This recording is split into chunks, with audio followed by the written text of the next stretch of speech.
नमस्कार दोस्तों, IT exam गुरुजी में आपका फिर से स्वागत है। हम सूचना साइट के लिए प्रिपरेशन कर रहे थे और उसमें हम यूनिट 11 जिसका नाम था नेटवर्किंग एंड डेटा कम्युनिकेशन उसको पढ़ रहे थे। वो यूनिट हमने फिनिश कर ली, लेकिन मैंने आपको बोला था कि मैं एक अलग टॉपिक ईथरनेट विस्तार रूप से पढ़ाऊंगा आपको। ईथरनेट क्या था तो मैंने आपको बताया था, जो लोकल एरिया नेटवर्क अपन बनाते हैं वो कैसे बनाते हैं। भाई लोकल एरिया नेटवर्क से मिलके क्या बनते हैं, मेट्रोपॉलिटन एरिया नेटवर्क मैन। भाई कई सारे लैन मिला के एक मैन बन गया, कई सारे मैन मिला के क्या बन गया, वैन बन गया, वाइड एरिया नेटवर्क। तो इसका कोर कंपोनेंट क्या है, लोकल एरिया नेटवर्क। और लोकल एरिया नेटवर्क में जो कंप्यूटर कनेक्ट होते हैं वो एक टेक्नोलॉजी से होते हैं जिसको कहते हैं अपन ईथरनेट टेक्नोलॉजी। क्या कहते हैं, ईथरनेट टेक्नोलॉजी। यानी लोकल एरिया नेटवर्क में एक दो या दो से अधिक कंप्यूटर्स को आप आपस में कनेक्ट करोगे या डिवाइसेस को आपस में कनेक्ट करोगे। जैसे 100 कंप्यूटर प्रिंटर आपको आपस में कनेक्ट करने हैं, तो वो आप किससे करोगे, लैन से करोगे। लेकिन लैन का मतलब क्या है, एक वायर होता है जिसको ईथरनेट केबल कहते हैं। क्या कहते हैं, ईथरनेट केबल। उस ईथरनेट केबल के कनेक्शन कर करके आप एक पूरा का पूरा सारे कंप्यूटरों को जोड़कर एक नेटवर्क बनाते हो, जिसको क्या कहते हैं अपन, लोकल एरिया नेटवर्क कहते हैं। तो इस ईथरनेट में से अक्सर 99.99% क्वेश्चन पूछा जाता है। और ईथरनेट का स्टैंडर्ड क्या है, वाईफाई की फुल फॉर्म क्या है, वाईफाई का स्टैंडर्ड क्या है। वाईफाई की जो 7 जनरेशन है, एक 2024 में आने वाली है, उन सारी जनरेशन का आपको एक तो वाईफाई का स्टैंडर्ड क्या है, जैसे 802.11 है, तो उसमें कौन सी जनरेशन का कौन कौन सा है, स्पीड क्या है उनकी। वो लाईफाई क्या है, लाईफाई का स्टैंडर्ड क्या है, तो वाईफाई और लाईफाई का सेम स्टैंडर्ड है। वाई मैक्स क्या है, जिगबी क्या है, इनके स्टैंडर्ड क्या है। ये सारी की सारी चीजें बहुत ज्यादा इंपॉर्टेंट है, जहां से 2 से 3 क्वेश्चन बनने की या 4 क्वेश्चन बनने की संभावना हमेशा रहती है। ठीक है, तो चलिए आज अपन ईथरनेट को एक हिस्टोरिकल वे में पढ़ने वाले, यानी कैसे शुरुआत हुई, क्या रिसर्च चला, फिर ईथरनेट कैसे आया, IEEE ने इसको कब स्टैंडर्डाइज किया, यानी कब इसको एक मानक घोषित किया, वो सारी चीजें अपन और इनकी स्पीड, इन सारी चीजों को डिस्कस करेंगे इस वीडियो में। तो चलिए शुरू करते हैं बिना देरी के। देखिए हिस्ट्री ऑफ ईथरनेट, ईथरनेट की हिस्ट्री के बारे में पढ़ रहे हैं। ईथरनेट आज दुनिया में सबसे व्यापक रूप से इस्तेमाल की जाने वाली लोकल एरिया नेटवर्किंग टेक्नोलॉजी है। जैसे आपने कहा कि आपकी ऑफिस में 4 कंप्यूटर हैं, कितने कंप्यूटर हैं, 4 कंप्यूटर हैं आपकी ऑफिस में, या 6 कंप्यूटर हैं आपकी ऑफिस में, और एक प्रिंटर है आपकी ऑफिस में। ये सारे के सारे कंप्यूटर हैं और एक प्रिंटर है आपके पास ऑफिस में। और आपने देखा होगा वो आपस में कनेक्टेड रहते हैं, चाहे कंपनी हो, चाहे ऑफिस हो, चाहे स्कूल हो, चाहे यूनिवर्सिटी हो। आपस में कनेक्ट क्यों करते हैं, जिससे कोई सा भी कंप्यूटर को डेटा का आदान प्रदान कर सके, यानी डेटा शेयरिंग कर सके, इंफॉर्मेशन शेयरिंग कर सके, रिसोर्सेज को शेयर कर पाए। इसलिए तो इस कंप्यूटर को इस कंप्यूटर से आपने कनेक्ट किया, लेकिन किस चीज से किया है सर, एक वायर से किया है सर। इस वायर, यहां पर वायर शब्द से अच्छा टर्म रहता है केबल। एक केबल से कनेक्ट किया है आपने, ठीक है। फिर इस कंप्यूटर से इस कंप्यूटर को एक केबल से कनेक्ट किया है, ऐसे इससे इसको, इससे इसको, ठीक है। ये सारा का सारा आप किससे कर रहे हो, ये सारे के सारे कनेक्ट कर रहे हो आपस में डिवाइसेस को, आप वो किससे कर रहे हो सर, एक केबल से कर रहे हो। और इस केबल को क्या कहते हैं अपन, इस केबल को अपन 10⁻², आपने सुना होगा, ईथरनेट केबल कहते हैं। क्या कहते हैं, ईथरनेट केबल कहते हैं, ठीक है। ईथर का मतलब होता है केबल, और net, ether plus net, net लगा वो नेटवर्क, यानी केबल के माध्यम से एक नेटवर्क बनाना, ठीक है। तो ईथरनेट टेक्नोलॉजी अपने आप में बहुत ही कमाल की टेक्नोलॉजी है, जिसकी वजह से आज दुनिया भर में ये नेटवर्क बन पाए। तो ईथरनेट आज दुनिया में सबसे व्यापक रूप से इस्तेमाल की जाने वाली लोकल एरिया नेटवर्किंग टेक्नोलॉजी। अब देखो कई सारे लैन नेटवर्क मिलकर क्या बनाते हैं, मेट्रोपॉलिटन एरिया नेटवर्क, मैन बनाते हैं। और कई सारे मैन नेटवर्क मिलकर वैन बनाते हैं, ठीक है, वाइड एरिया नेटवर्क।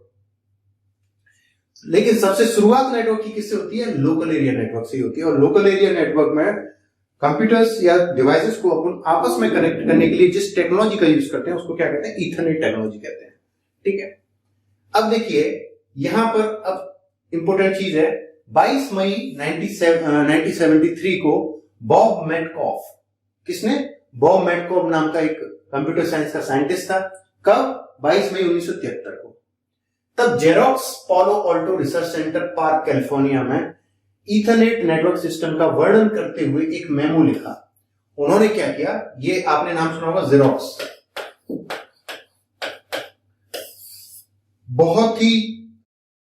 बहुत अच्छे वाले जो इन्वेंशन है, आविष्कार है, वो जेरोक्स में हुए। जैसे जेरोक्स ने ही पहला लेजर प्रिंटर बनाया था, यानी आविष्कार किसने किया था, पहले लेजर प्रिंटर का जेरोक्स ने किया था।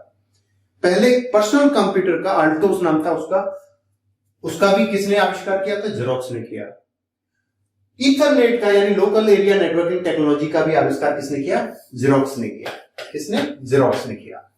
आपने देखा होगा बड़ी बड़ी फोटोस्टेट मशीन जो होती हैं, नॉर्मल शॉप पे भी कम से कम सेकंड हैंड मंगाते हैं हमारे इंडिया में तो चाइना से, लेकिन एक 18-20 लाख रुपए की फोटोस्टेट मशीन आती है बड़े साइज की, उस पर आपने देखा होगा जेरोक्स लिखा हुआ, ठीक है, क्योंकि लेजर प्रिंटर टेक्नोलॉजी और जो फोटोस्टेट मशीन है उसमें भी इसी लेजर प्रिंटर टेक्नोलॉजी का यूज किया जाता है जो जेरोक्स ने डेवलप की थी, ठीक है। तो कुल मिलाकर कहने का मतलब है कि जेरोक्स के पालो ऑल्टो रिसर्च सेंटर में, कहां पे, ये जगह का नाम है पालो ऑल्टो, कहां पे, कैलिफोर्निया में, कैलिफोर्निया अमेरिका में स्टेट है, ठीक है। वहां पर इन्होंने बॉब मैटकॉफ ने 22 मई 1973 को एक मेमो लिखा, यानी एक रिसर्च पेपर टाइप का मेमो लिखा। उन्होंने एडवांस कंप्यूटर वर्क स्टेशन को इंटरकनेक्ट करने के लिए आविष्कार किया था। जो वर्क स्टेशन मतलब कई सारे कंप्यूटर, उनको वर्क स्टेशन कह देते हैं कंप्यूटर्स को अपन, इंटरकनेक्ट करने के लिए यानी आपस में जोड़ने के लिए, जिससे एक दूसरा वर्क स्टेशन, यानी ये एक वर्क स्टेशन है, एक कंप्यूटर यहाँ पे, एक ये है, एक ये है और ये प्रिंटर है, तो इनको आपस में कनेक्ट करने के लिए, इंटरकनेक्ट करने के लिए, आपस में इंटरकनेक्ट करने के लिए इन्होंने क्या किया था, ये आविष्कार किया था इसका, ईथरनेट का। क्यों किया था, जिससे एक दूसरा कंप्यूटर हाई स्पीड से एक दूसरे कंप्यूटर को डेटा भेज सके, और एक लेजर प्रिंटर भी इन्होंने इस नेटवर्क में मेमो के रूप में लगाया था, जिससे इन्होंने सब पे करके देखा डेटा ट्रांसफर हाई स्पीड से जा रहा था, ठीक है। जेरोक्स पार्क में सबसे प्रसिद्ध आविष्कार ग्राफिकल यूजर इंटरफेस यानी GUI का आविष्कार और माउस पॉइंटिंग डिवाइस वाला पहला पर्सनल कंप्यूटर वर्क स्टेशन था।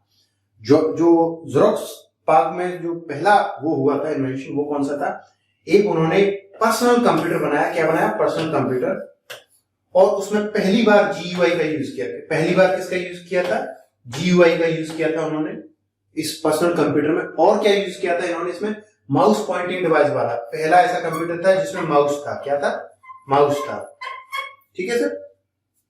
तो ये चीज आपको याद रखनी है इनका जो जेरोक्स के बारे में, कि पहला पर्सनल कंप्यूटर GUI वाला और पॉइंटिंग डिवाइस यानी माउस वाला बनाया था, जिसका नाम क्या था, जेरोक्स ऑल्टो। क्या नाम था सर उसका, जेरोक्स ऑल्टो कहा गया उसको। पार्क आविष्कारों में पर्सनल कंप्यूटरों के लिए पहला लेजर प्रिंटर आविष्कार भी शामिल था, यानी पहला लेजर प्रिंटर भी किसने बनाया था, जेरोक्स ने बनाया था। किसने, कंपनी ने, जेरोक्स ने। और ईथरनेट के निर्माण के साथ सब कुछ एक साथ जोड़ने वाली high speed local area networking LAN technology का आविष्कार भी किसने किया, इसी ने किया, जेरोक्स ने। यानी इसने कौन कौन से आविष्कार किए जेरोक्स ने, उनको थोड़ा सा ध्यान दो। इनमें से भी क्वेश्चन पूछ लेते हैं कि लेजर प्रिंटर का आविष्कार किसने किया था। तो यहाँ पे देखो, सबसे पहले तो इसने जो कंपनी है उसका नाम क्या है, XEROX, जेरोक्स, ठीक है। अब इसके बारे में अपन को तीन चीज ध्यान रखनी है कि पहला इसने क्या बनाया था, पर्सनल कंप्यूटर। उसमें दो चीजें इंपोर्टेंट थी, वो कौन सी थी, GUI वाला था वो एक तो, प्लस उसमें पॉइंटिंग डिवाइस यानी माउस था उसमें, ठीक है सर। दूसरा इन्वेंशन की बात करें तो पहला लेजर प्रिंटर बनाया था इन्होंने। क्या बनाया था, लेजर प्रिंटर। लेजर प्रिंटर सबसे फास्ट स्पीड से क्या करते हैं, प्रिंटिंग करते हैं। और फिर थर्ड इन्वेंशन इनका क्या था, ईथरनेट। क्या था, Ethernet. Ethernet local area networking technology यानी लैन टेक्नोलॉजी। इसके जरिए ही कंप्यूटर आपस में कनेक्ट होते हैं, लोकल एरिया नेटवर्क। तो ये तीनों चीज आपको याद रखनी है, ठीक है। कंप्यूटर के उपयोग में इस क्रांतिकारी परिवर्तन का एक बड़ा हिस्सा कंप्यूटरों के बीच कम्युनिकेशन को सक्षम करने के लिए ईथरनेट लेंस का उपयोग रहा है। यानी ईथरनेट नहीं होता तो ये सारे कंप्यूटर आपस में अपन कनेक्ट नहीं कर पाते, ठीक है। वर्ल्ड वाइड वेब जैसे इंफॉर्मेशन शेयरिंग एप्लीकेशन के उपयोग में विस्फोटक वृद्धि के साथ, यानी WWW काफी स्पीड से बढ़ रहा था, ठीक है। कंप्यूटिंग के इस नए मॉडल ने कम्युनिकेशन टेक्नोलॉजी की एक पूरी नई दुनिया अस्तित्व में ला दी थी। यानी पहले कंप्यूटर्स आपस में डेटा शेयर करने का कोई सिस्टम नहीं था कंपनियों के पास। मान लो किसी कंपनी में 20 कंप्यूटर है, यूनिवर्सिटी में 50 कंप्यूटर है, तो उनको आपस में कनेक्ट करके डेटा और रिसोर्स शेयर कर पाए आपस में कंप्यूटर, ऐसा कोई सिस्टम नहीं था।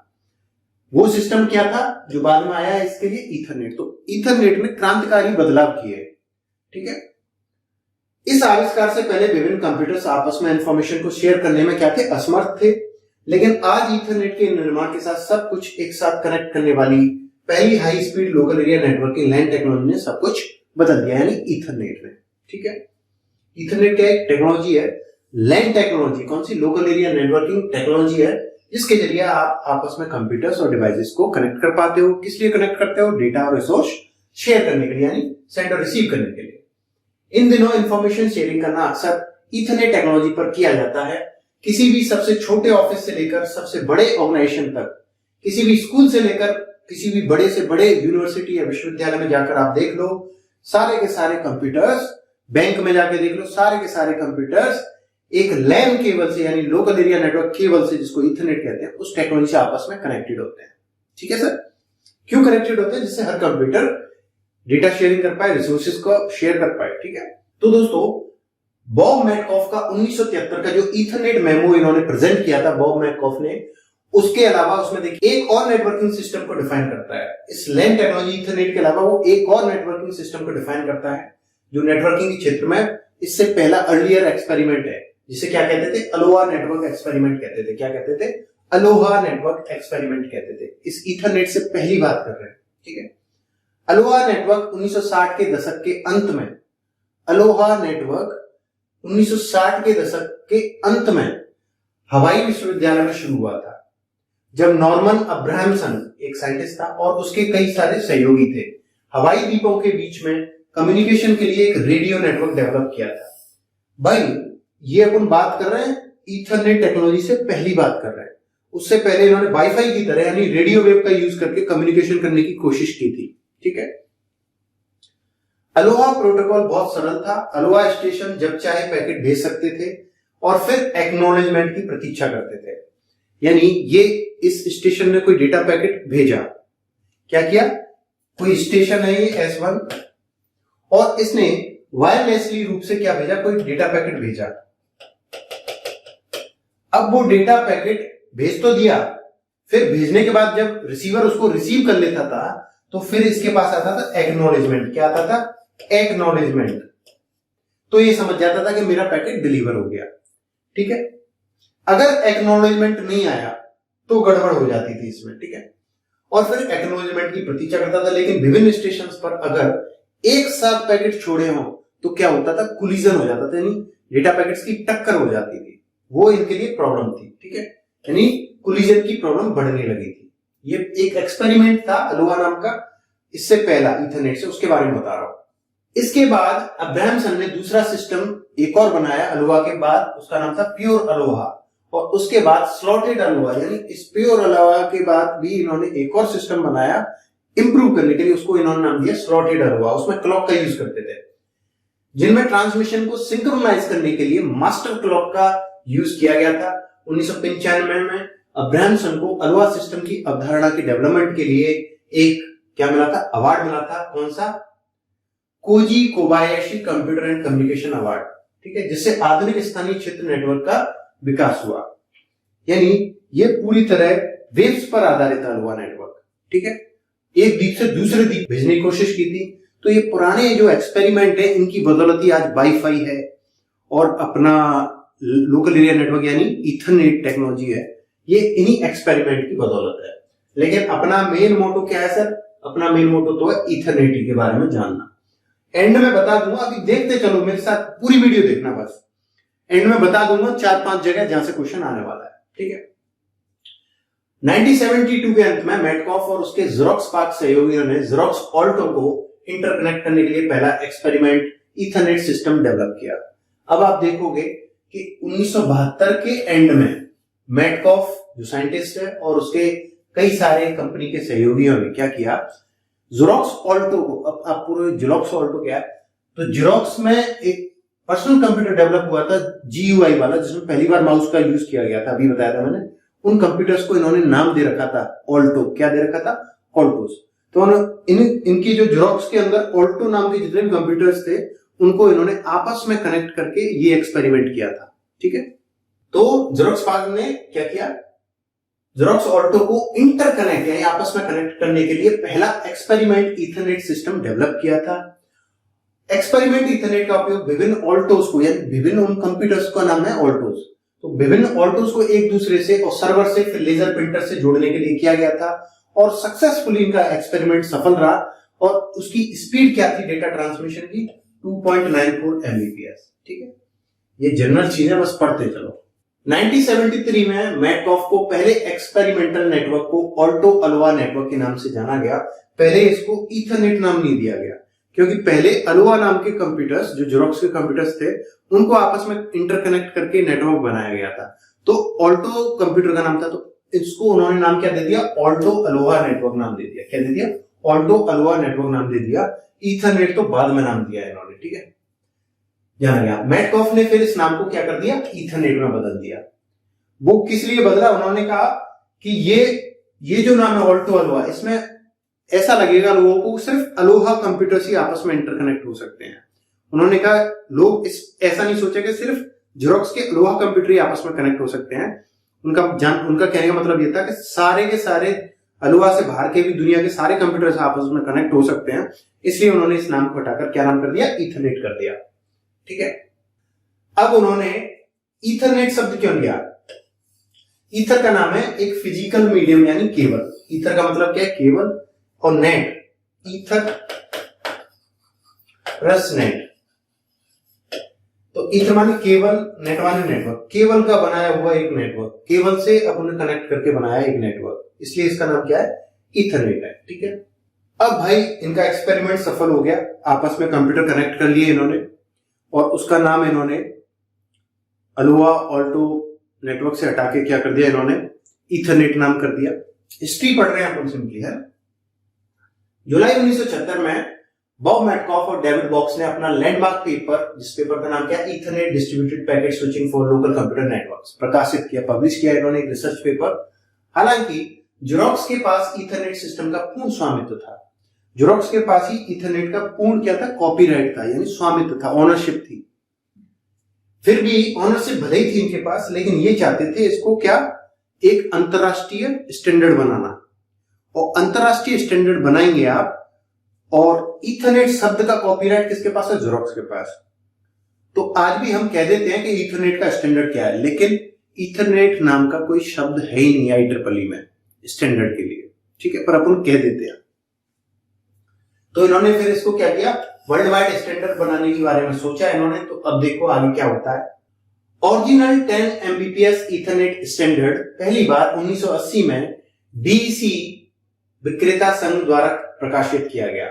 अब देखो यहां पर तीन चीज ध्यान रखना कि जो फर्स्ट ओरिजिनल ईथरनेट स्टैंडर्ड है, ईथरनेट स्टैंडर्ड है, उसकी स्पीड थी 10 Mbps, अधिकतम स्पीड 10 Mbps थी। फिर जो सेकंड आया जिसको फास्ट ईथरनेट कहते हैं, फास्ट ईथरनेट, उसकी स्पीड 100 Mbps थी। अगर वो एग्जाम में पूछे ओरिजिनल की कितनी थी तो आप बताओ 10 Mbps, फास्ट ईथरनेट की स्पीड पूछेगा तो 100 Mbps। और एक इन्होंने और किया जिसको फाइबर ऑप्टिक वाला कहते हैं, उसको गीगाबिट ईथरनेट सिस्टम कहते हैं। कौन सा कहते हैं, जो लेटेस्ट है, गीगाबिट ईथरनेट सिस्टम। तो इसकी स्पीड 1000 Mbps है। ठीक है सर, ये तीन चीज आपको याद रखनी है। हाँ, ओरिजिनल 10 Mbps ईथरनेट स्टैंडर्ड पहली बार 1980 में तीन कंपनियों ने मिलकर कराया था। कौन सी, DEC का मतलब है डिजिटल इक्विपमेंट कॉर्पोरेशन, फिर है इंटेल और फिर है जेरोक्स। इसमें तीन कंपनियां शामिल हैं, पहली है DEC, दूसरी है इंटेल, तीसरी है जेरोक्स। ठीक है सर, इसे DIX ईथरनेट स्टैंडर्ड के रूप में जाना जाने लगा। D for digital equipment corporation, I for Intel, X for xerox. ठीक है, तो इसको इन्होंने DIX ईथरनेट स्टैंडर्ड के रूप में जाना लगा, जिसमें इन्होंने बताया ईथरनेट जो कि एक लोकल एरिया नेटवर्क सिस्टम है, वो OSI मॉडल की कौन कौन सी लेयर पर संचालित होता है, डेटा लिंक लेयर पर। कौन सी पे, डेटा लिंक लेयर पर और फिजिकल लेयर पर। और कौन सी पे, फिजिकल लेयर पर। तो यहां से ये है अपना 1000% इंपोर्टेंट क्वेश्चन। वो आपसे पूछे कि ईथरनेट OSI मॉडल की 7 लेयरों में से कौन कौन सी लेयर पर या कौन सी लेयर पर काम करता है, कौन सी पे नहीं करता है जोड़ा बना के। तो मैंने आपको बताया था कंप्यूटर टीचर के टाइम पर वो आप में से कई सारे नहीं होंगे, तो मैं यहाँ पे बताता हूँ। वैसे मॉडल की 7 लेयर है, तो उन 7 लेयर को अपन इस तरीके से करते हैं, ठीक है। Please do not tell secret password anyone. Please do not tell secret password anyone. ये है पहली लेयर, ये है दूसरी, तीसरी, चौथी, 5वीं लेयर, 6वीं लेयर और 7वीं लेयर, ठीक है। तो जो हमारा ईथरनेट है वो ये निचली लेयरों पर काम करता है। कौन कौन सी पर? फिजिकल और डाटा लिंक पर। कौन सी पर सर? Physical layer. कौन सी? फिजिकल। ये याद रखना है आपको, क्वेश्चन आ सकता है। ईथरनेट कौन कौन सी लेयर पे काम करता है? तो 2 लेयर याद रखना, निचली वाली कौन सी? फिजिकल लेयर और डाटा लिंक लेयर। फिर ये हमारी नेटवर्क लेयर है, ये ट्रांसपोर्ट लेयर है, सेशन लेयर है, प्रेजेंटेशन लेयर है और ये एप्लीकेशन लेयर है। तो ओएसआई मॉडल की 7 लेयर है, सबको एक ही बार में याद हो जानी चाहिए। Please do not tell secret password anyone, इस ट्रिक से याद हो जाएगा ये हमेशा के लिए। और ईथरनेट ये निचली 2 लेयर है, फिजिकल लेयर और डाटा लिंक लेयर, इन पे काम करता है, ठीक है। अब देखिए, जो कंप्यूटर आपस में कनेक्ट किए जाते थे ईथरनेट के जरिए पहले, 10 Mbps वाला बता रहा हूं, 10 Mbps की स्पीड थी उनमें क्या यूज होता था? मोटी कोएक्सियल केबल। मोटी कोएक्सियल केबल का यूज किया जाता था, ठीक है। और फिर जो आया आगे वो पतली केबल थी, पतली कोएक्सियल केबल, ठीक है। फिर थर्ड आई, उसमें क्या इन्होंने किया? फाइबर ऑप्टिक और कोएक्सियल दोनों का मिक्सचर करके गीगाबिट फास्ट ईथरनेट बनाया इन्होंने, ठीक है। तो वो सब आपको आगे बताऊंगा। ईथरनेट की मोटी कोएक्सियल केबल को 2 बार स्टैंडर्डाइज किया गया, यानी 2 बार उसको मानकीकृत किया गया था। पहला किया DIX कंसोर्टियम द्वारा, दूसरा किया गया IEEE द्वारा, ठीक है। IEEE की फुल फॉर्म याद रखनी है आपको, institute of electrical and electronics engineers. ये इंपोर्टेंट है, इसको हाईलाइट कर लेना। IEEE standard, IEEE local and metropolitan standard committee के निर्देशन में बनाया गया था, जो 802 नंबर के साथ विकसित होने वाले सभी स्टैंडर्ड की पहचान करता है। अब यहां से एक इंपॉर्टेंट चीज, इस पे ध्यान मत दो, जो मैं कह रहा हूं उस पे ध्यान दो। जो नेटवर्किंग टेक्नोलॉजी से संबंधित स्टैंडर्ड हैं वो इन्होंने किस में रखे हैं? 802 नंबर की यूनिट में रखे हैं, और फिर उसमें नंबर देते गए 802.1, 802.3, 802.4, 802.15, 802.16, इस तरीके से, ठीक है। IEEE की 802 ब्रांच में कई नेटवर्किंग स्टैंडर्ड प्रकाशित हुए हैं, जिनमें 802.3 ईथरनेट के लिए। बताओ, यहां से आ गया अपना क्वेश्चन। ईथरनेट का IEEE स्टैंडर्ड है, और ये भाई साहब 1000% इंपोर्टेंट है। कितना इंपोर्टेंट है? 1000% इंपोर्टेंट है। तो इंपोर्टेंट इस जो आज की रामायण पढ़ाऊंगा मैं, इसमें 4 या 5 या 6 चीज इंपोर्टेंट है, उनको ये याद रखना है आपको। इसको हाईलाइट कर लो, अभी कर लो। और ये PDF आपके पास होगी नहीं ना, बुक में है ये, तो इस PDF को मैं आज तुरंत वीडियो के साथ अपलोड कर दूंगा लेक्चर में या फिर एडवांस रिसोर्सेज में, ये आपको मिल जाएगी, ठीक है। वहां से आपको जो इंपोर्टेंट चीजें हैं एक पेज में लिख लेना, बस उस पेज को लगा लेना यूनिट 11 नेटवर्किंग बुक में पीछे, ठीक है। 802.5 टोकन रिंग स्टैंडर्ड है, ठीक है, ये मैंने इसमें दे दिया है। IEEE स्टैंडर्ड पहली बार 1985 में IEEE 802.3 carrier sense multiple access with collision detection शीर्षक के साथ प्रकाशित हुआ था। आपको तो ये इतना रखना है, IEEE स्टैंडर्ड पहली बार 1995 में, IEEE 802.3 ईथरनेट के लिए, ठीक है। ईथरनेट का नाम जेरोक्स, ईथरनेट जो नाम है वो जेरोक्स कंपनी का ट्रेडमार्क था। इस वजह से IEEE इस टेक्नोलॉजी को 802.3 CSMACD या केवल 802.3 कहता है। ईथरनेट शब्द नहीं कहता IEEE। वो किस लिए नहीं कहता? क्योंकि ये जेरोक्स का ट्रेडमार्क है, इश्यू हो जाएगा फिर। IEEE सिर्फ इसको क्या कहता है? 802.3 CDMA-CD या फिर 802.3 सिंपल। यहां पे CDMA-CD का फुल फॉर्म मैंने दे रखा है, carrier sense multiple access with collision detection. CD का मतलब कोलिजन डिटेक्शन, ठीक है। हालांकि 802.3 मानक में वर्णित नेटवर्क सिस्टम का जिक्र करते समय अधिकांश लोग अभी भी ईथरनेट का ही नाम लेते हैं, ठीक है। यानी पर IEEE क्या कहता है इसको 802.3 CSMA CD कहता है। इथरनेट क्यों नहीं कहता IEEE? क्योंकि ये जेरोक्स का क्या है, पेटेंट है और उसका जेरोक्स की इस पे ओनरशिप है, ट्रेडमार्क है जेरोक्स का। द लेटेस्ट इथरनेट स्टैंडर्ड, जैसा कि अब तक आप जान चुके हैं, मोटी इथरनेट कोएक्सियल केबल के लिए ओरिजिनल IEEE स्टैंडर्ड क्या है, 802.3। कोएक्सियल केबल का यूज करते थे अपन पहले, सबसे पहले वो भी कौन सी वाली, मोटी वाली। इथरनेट में कौन सी केबल का यूज करते थे, कंप्यूटर से डिवाइसेस को कनेक्ट करने के लिए मोटी कोएक्सियल केबल का यूज करते थे, और जिसका स्टैंडर्ड क्या है सर, 802.3। कई बार बता दिया, ये 1000% इंपोर्टेंट है। इसके बाद इथरनेट मीडिया में अगला डेवलपमेंट आया, वो केबल हो गई पतली। क्या हो गई अब केबल, पतली। पहले क्या थी, मोटी। अब केबल जो कनेक्ट करें कंप्यूटर वो कैसी होगी, पतली। पतली कोएक्सियल केबल आई, जो टेक्नोलॉजी फर्स्ट, एक कंपनी का नाम है ये टेक्नोलॉजी फर्स्ट। किसका नाम है, एक कंपनी का नाम है टेक्नोलॉजी फर्स्ट की तरफ से आई थी ये, और 3 कॉर्पोरेशन द्वारा पहली बार मार्केटिंग की गई थी इसकी। यानी पहले आई मोटी कोएक्सियल केबल, उसके कुछ सालों बाद आई पतली कोएक्सियल केबल। ठीक है, तो ये मोटी कोएक्सियल केबल है सर, जो मोटी इथरनेट कोएक्सियल केबल है उसका स्टैंडर्ड क्या है, 802.3। क्या है, 802.3। ठीक है सर, और इसकी स्पीड क्या है, 10 Mbps। कितनी है, 10 Mbps। कितनी है सर, मोटी वाली की 10 Mbps। जब IEEE 802.3 समिति ने पतली ईथरनेट टेक्नोलॉजी का स्टैंडर्डाइजेशन किया, यानी मानकीकरण किया, तो उन्होंने इसे 10/2 का शॉर्ट एंड आइडेंटिफायर नाम दिया। ये तो हो गई 802.3 कौन सी वाली, मोटी वाली, मोटी वाली कोएक्सियल केबल। उसके बाद आई पतली। अब पतली को उन्होंने एक आइडेंटिफायर दे दिया। उन्होंने ऐसा नहीं कहा कि 802.4 कर दें इसे, नहीं, उन्होंने इसको कहा 10/2। क्या कहा, पतली वाली को 10/2। ठीक है सर, ये यहां से आपको याद रखना है। थिन माने पतली। पतली कोएक्सियल इथरनेट के डेवलपमेंट के बाद कई नई मीडिया किस्म और आई, जिनमें 10 Mbps सिस्टम के लिए ट्विस्टेड पेयर और फाइबर ऑप्टिक इसमें भी शामिल है। पहले चला था कोएक्सियल केबल, फिर क्या आ गया, ट्विस्टेड पेयर भी आ गया। ये भी केबल का टाइप है ट्विस्टेड पेयर। आपको यहां पे तीनों केबल भी दिखाऊंगा इस वीडियो के एंड में। ठीक है,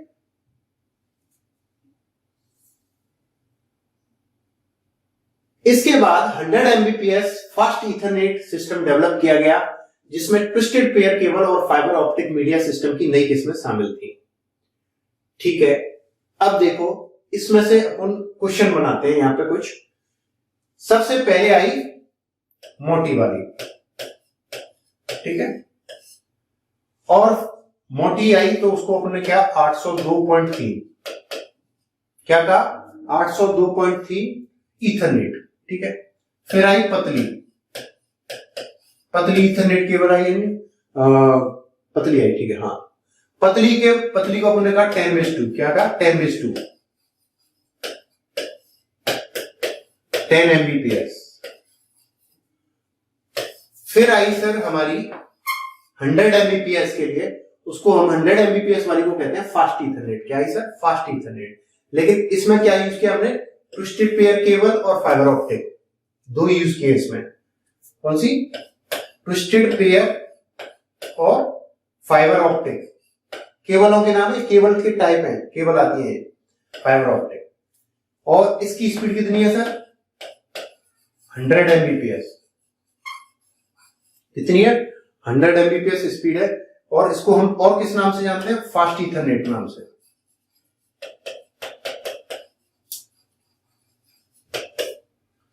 फिर आई सर तीसरी हमारी, तीसरी के बारे में देखिए, हाल ही में गीगाबिट इथरनेट सिस्टम आए 1000 Mbps। क्या है, गीगाबिट इथरनेट सिस्टम। स्पीड क्या है सर, 1000 Mbps। कितनी है, 1000 मेगाबिट्स पर सेकेंड। ठीक है, तो ये 3 याद रखनी है बस आपको, ये हो गया।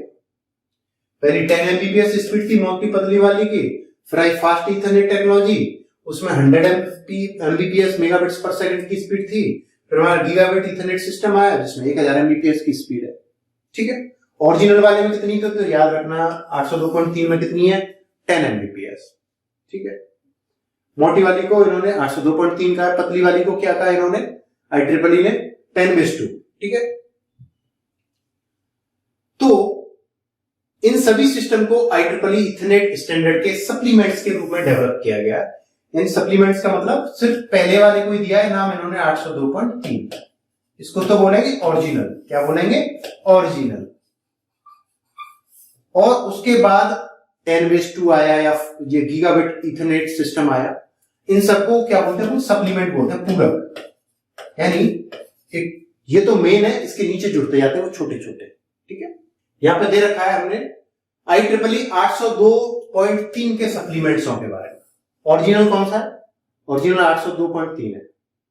उसके बाद भी कई सारे आए हैं तो उनको सप्लीमेंट कहा है अपन ने, जैसे 802.3A 1995 में आया, जिसको अपन ने क्या कहा है 10/2 थिन इथरनेट, पतला वाला केबल वाला इथरनेट 10/2।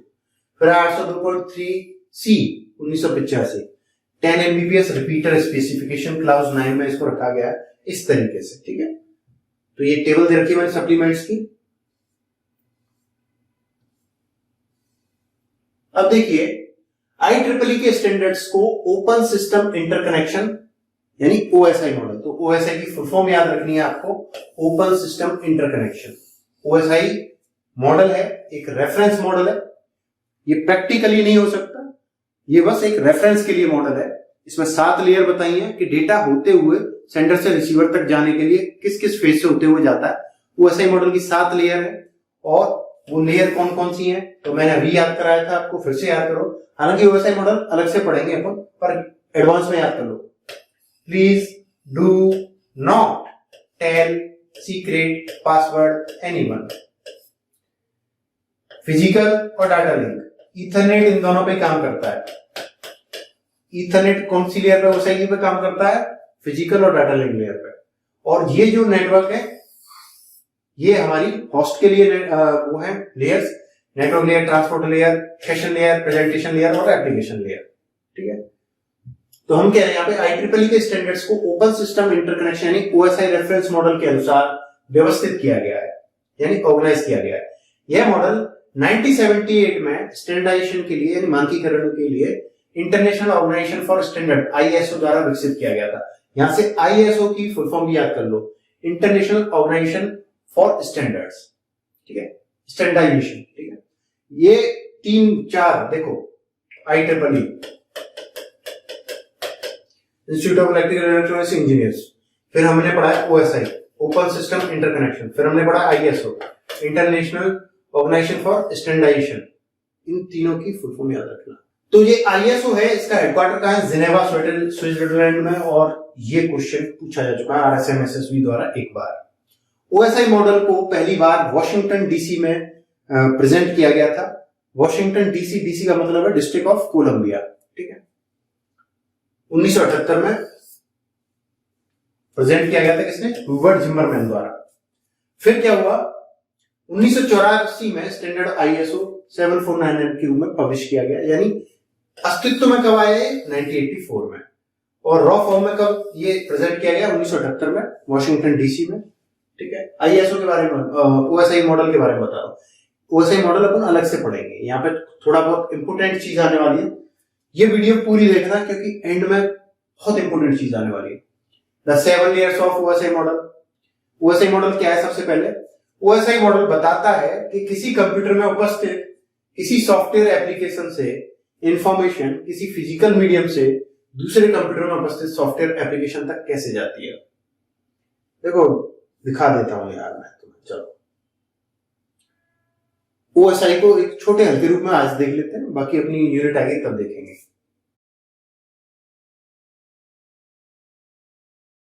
ये है कंप्यूटर कोई, ठीक है, और एक कंप्यूटर है यहां पे, और ये दोनों आपस में क्या करना चाहते हैं, कम्युनिकेशन करना चाहते हैं, ठीक है सर। यहां पे है इसकी एप्लीकेशन लेयर 3, 4, 5, 6 और 7, फिजिकल डाटा लिंक और ट्रांसपोर्ट सेशन, प्रेजेंटेशन और एप्लीकेशन। ठीक है, ऐसे ही हम इसकी कर लेते हैं।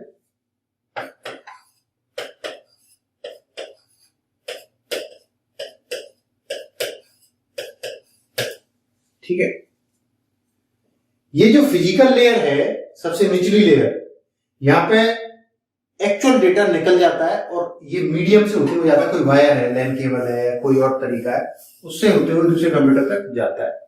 इसीलिए तो हमने कहा था कि जो data link of physical layer, यहाँ पे ईथरनेट काम करता है।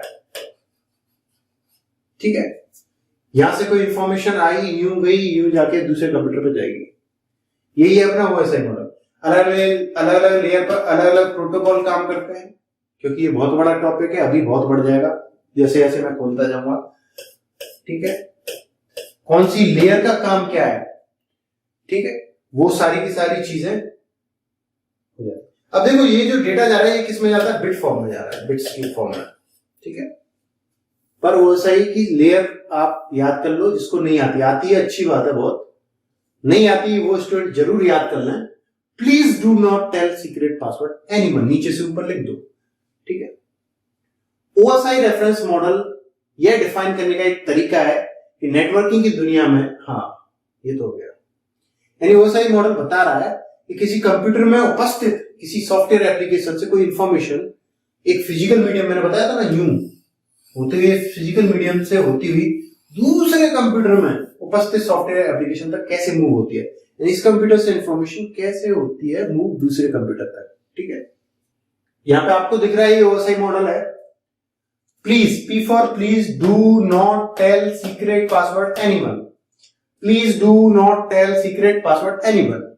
प्लीज से हो गया physical, data link, network, transport, session, presentation, application.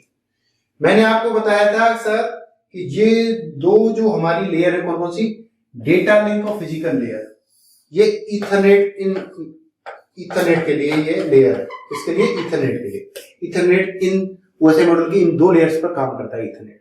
ठीक है, क्योंकि ये फिजिकल काम करती है, डेटा एक्चुअल में यहीं से फिजिकली फॉर्म में जाता है आगे। ठीक है, और इनको होस्ट लेयर कहते हैं। क्या कहते हैं, होस्ट लेयर कहते हैं। अब सर एक ठीक है, अब देखिए सर, यहां पर एक अच्छी चीज बताने वाला हूं मैं। एक सेकंड, देखो सर, वाईफाई की जनरेशन, क्या वाईफाई की जनरेशन, तो देखिए यहां पर जो वाईफाई के बारे में मैं बता रहा हूं वो कहां गया, हाँ ये यहां पर देखिए, सबसे पहले है वाईफाई 802.11। मैंने आपको बताया था कि नेटवर्किंग वाली चीज है, IEEE ने किस में रखी है, 802 में रखी है।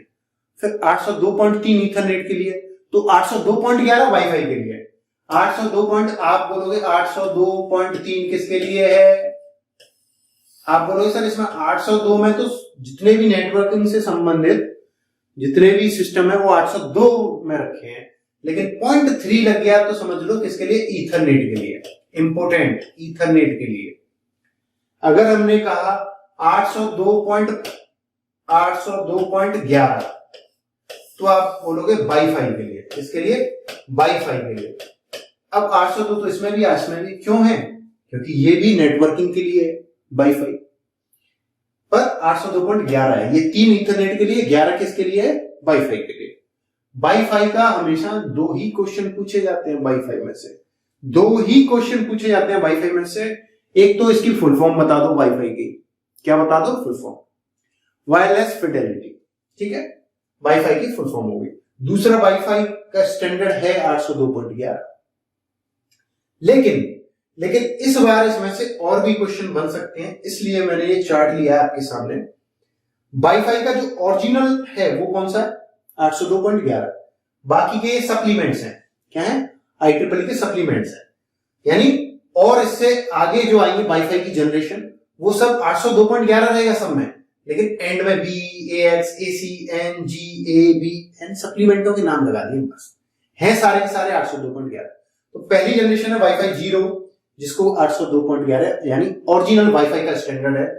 फिर इसकी स्पीड जो है हमारी वो कितनी है, मैक्सिमम 2 मेगाबिट पर सेकेंड। ठीक है, और रेडियो फ्रीक्वेंसी 2.4 बैंड। ठीक है, फिर है अपनी वाईफाई 1, तो वो है 802.11 B, और फिर है वाईफाई 2 802.11a, फिर है wifi 3 802.11g, wifi 4 802.11n, wifi 5 802.11ac, wifi 6 और wifi 6E 802.11ax, wifi 7 802.11be। ये कब आएगी? 2024 में आएगी। तो अभी इसको पढ़ने का तो मतलब नहीं, लेकिन देख लेना अब कौन सी आने वाली, 7 जनरेशन आने वाली। कौन सी? 7 जनरेशन।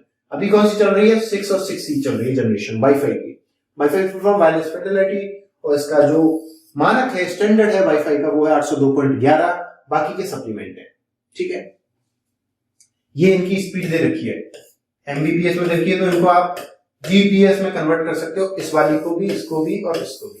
ठीक है, तो ये वाईफाई का कॉन्सेप्ट यहाँ पर। हालांकि वाईफाई अलग से पढ़ेंगे अपन, वाईफाई अगली यूनिट में पढ़ेंगे अपन, वाईफाई, लाईफाई, वाईमैक्स सबके बारे में, लेकिन यहाँ पर भी आपको कुछ थोड़ा सा ज्ञान मिल रहा है। अच्छा देखो, अभी मैंने बोला था ना IEEE 802 is a collection of networking standard. 802 के अंदर पूरा का पूरा कलेक्शन है। आके 802.3 तो होगा सर किसके लिए? ईथरनेट के लिए। 802.11 हो वाईफाई के लिए, 802.15, इस तरीके से सारे के सारे हैं 802 के अंदर ही। तो 802 क्या है? नेटवर्किंग का स्टैंडर्ड का कलेक्शन है। 802 is a collection of networking standard that cover the physical and data link layer specification for technologies such as Ethernet, wireless, यानी Ethernet के लिए 802.3, 802.11 wireless and Wi-Fi के लिए। These specifications apply to local area network LANs and metropolitan area network MANs। अब देखिए LAN और MAN में काम आएंगे स्टैंडर्ड है जो हमारे। तो मैं इसमें एक इंपॉर्टेंट चीज बताने वाला था, अभी मेरे दिमाग से खिसक गई है, कौन सी बताने वाला था? हाँ, वाईफाई अपन आगे पढ़ेंगे। तो ये 802 को समझ में आ गया। अब है नैव वायरलेस टेक्नोलॉजीज। ये एक कंपनी है, क्या है? इंडिया में कंपनी है। ठीक है, ये कंपनी क्या है? लाईफाई के लिए काम कर रही है इंडिया में। एक ही कंपनी है जो लाईफाई टेक्नोलॉजी के लिए इंडिया में काम कर रही है, लाईफाई, लाइट फिडेलिटी। यानी अपने ऊपर जो एलईडी लाइट लगी है, यानी जहां भी रोशनी होगी वहां इंटरनेट आएगा, वो भी लाइट की स्पीड से बहुत खतरनाक तरीके से। उसके लिए कौन काम कर रहा है? लाईफाई के लिए ये वाली कंपनी काम कर रही है, ना वायरलेस टेक्नोलॉजीज। ठीक है, गूगल में सर्च मार के देख सकते हो। अब आ जाओ सर, ये जो लाईफाई में से एक इंपॉर्टेंट चीज बता दूं जो मुझे अचानक से याद आ गई, जो मैं अभी भूल गया था, कि ये 802 का काम क्या है?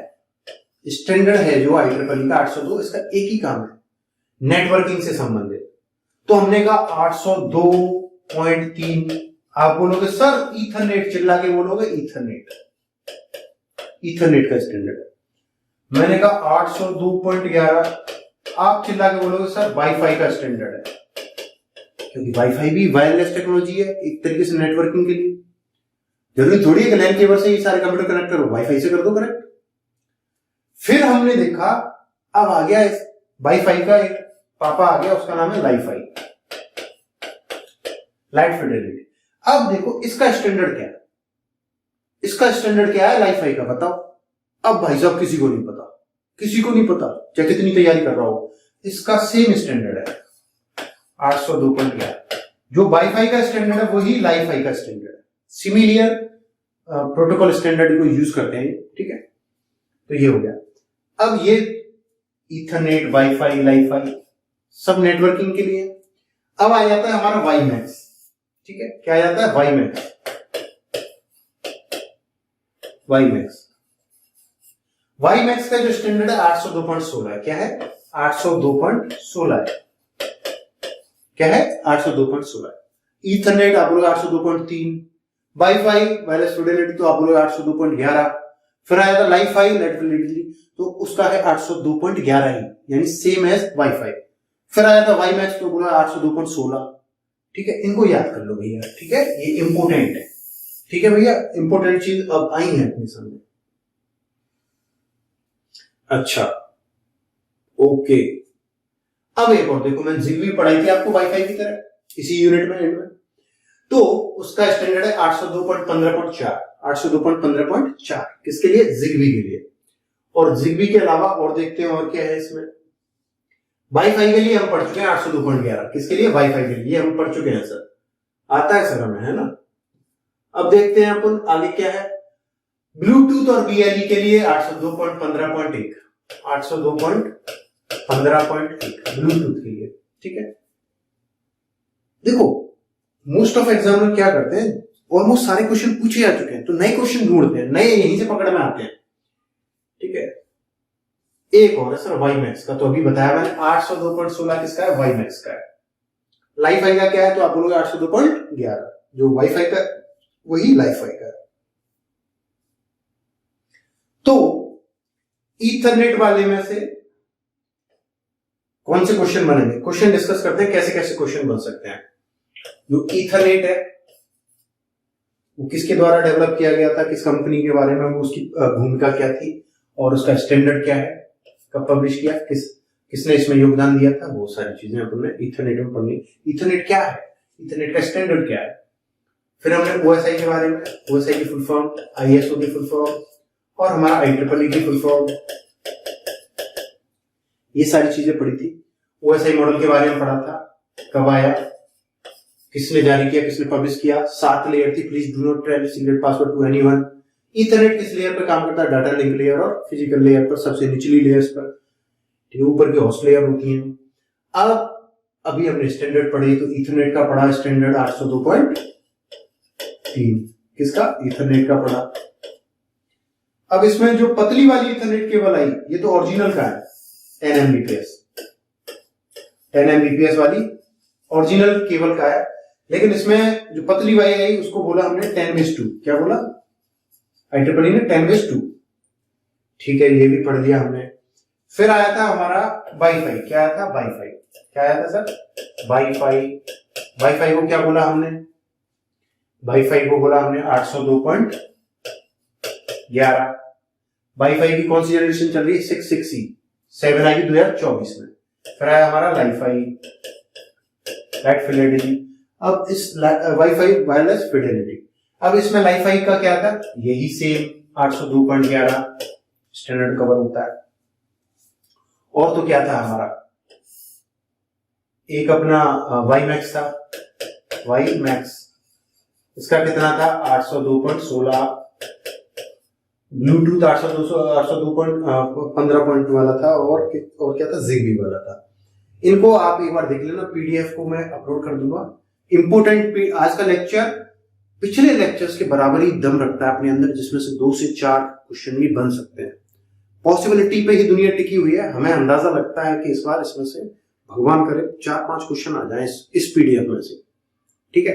फिर मिलता हूं आपसे नई वीडियो में, लेकिन उससे पहले ये यूनिट खत्म, और इस वीक में मैं सोच रहा हूँ 1-2 यूनिट और करा दूं, फिर अगले वीक में अपन मॉक टेस्ट वगैरह देख लेंगे, देखते हैं क्या होता है। फिर भी आप इस पीडीएफ को जरूर पढ़ना, और इस पीडीएफ में से लेक्चर देख लो, और पीडीएफ में जो इंपोर्टेंट चीजें हैं उनको एक पेज में लिख लेना, उस पेज को फाड़ के बुक में नेटवर्किंग वाली में यूनिट 11 में लगा लेना, उस पेज को स्टेपल कर लेना, ठीक है। और इसमें इंपोर्टेंट चीजें मैंने आपको बताई, एक पेज पेन कॉपी रखना, इस लेक्चर को देखो। फिर मिलता हूं आपसे नई वीडियो में, तब तक के लिए study hard, best of luck.